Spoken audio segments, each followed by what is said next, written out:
All right, welcome to Take It or Leave It, where I, your basic normal person, wants to get fit and has a bunch of questions about these trending videos. And so we want to figure out, should we take the advice or should we leave it? To help us out with that is my husband, a personal trainer of 10 years. Yeah. Yeah.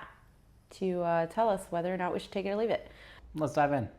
If you place the back of your legs where your knees are against a bench, then push your hips back, you're going to feel less hamstrings, more glutes, and less lower back pain. I see what he's trying to do here. So he's kind of framing it like building the glutes more as opposed to the hamstring. And that's true because this is going to improve your form with the hinge movement that he's doing. And the hinge is like where you're bending over the waist. It's a deadlift, which is what he's doing in this video. And by putting the back of your knees against that bench, it's going to make sure that your lower leg stays straight vertical. Whereas with a squat, like it changes. And so your knees drift forward. So he's basically just ensuring that you do a deadlift properly. And since a deadlift, one of their primary muscle movers is your glutes, then you're likely going to feel them more because your form is better. On point. On point. Yeah, but you are still going to use your hamstrings, so I don't like that he says like it's more glutes, less hamstrings, because at the end of the day, you're using both for this movement, and doing your form better isn't going to make it more glute than hamstring. It is going to make sure that you're using your glutes, like in general, versus if you had bad form, you probably would use them less. But you're not. I feel like you're saying the same thing, though. Because if he's saying if you're using your glute less, would you not be using your hamstring more? No, because they're working together. Can't have one without the other. Right.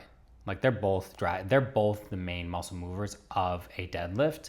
So you're by doing good form, you're ensuring that you're working them both actually, not putting more emphasis on glutes and less emphasis on hamstrings. You're actually ensuring that you're using both, which is a very good thing. Again, this is great advice for honing in on your form and making sure that, again, that our lower leg stays vertical, because when we're deadlifting and when we're hinging, we do want straight vertical from ankle up to your knee. We don't want knees to drift forward over the feet like you do in a squat. So that's great advice. If your form is great, you don't really need to do this. But yeah, if you improve your form, you're gonna improve using your glutes for this movement. Gotcha.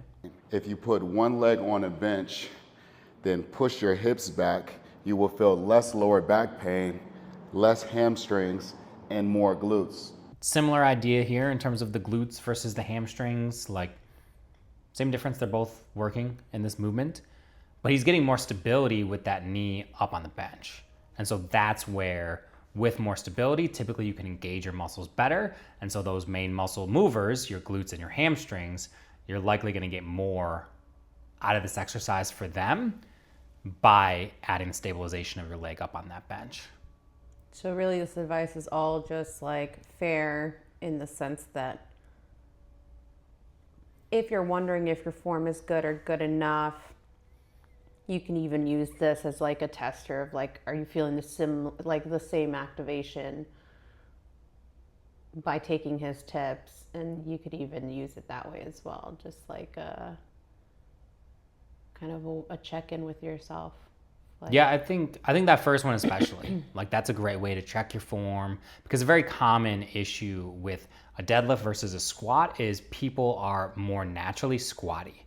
And so doing a deadlift, doing a hinge properly is difficult. So that first one is great for when you're still learning the movement pattern and you want to make sure that you're bending over at the waist properly like a deadlift requires.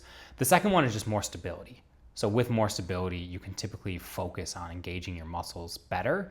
And so that's where he's saying this is going to help you engage your glutes. This is going to help you to decrease low back pain, is because your form is getting better. So he just kind of frames it in the sexy way of more glutes, less low back pain. Like that's more enticing than being like, hey, do you want to improve your deadlift form? You know? Yeah. So it's just kind of framing it differently. But like that's kind of the way that I look at it, is these ultimately are going to improve your form or improve your stability, and that's going to lead to better muscle engagement. What we're saying is we're going to take it. Yeah, I think it's overall good advice. Like again, first one, if you want to improve your form, if you're still learning the deadlift movement and you want to make sure that your lower body is in good positioning, bam, done, do that. Second one, if you want to do something that is single leg but with more stability, because single leg deadlifts are a really tough movement, awesome way to do it. That's good advice. So take it. Take it. That's it. That's it. That's all she wrote. Get out of here. Yeah, what are you still doing here?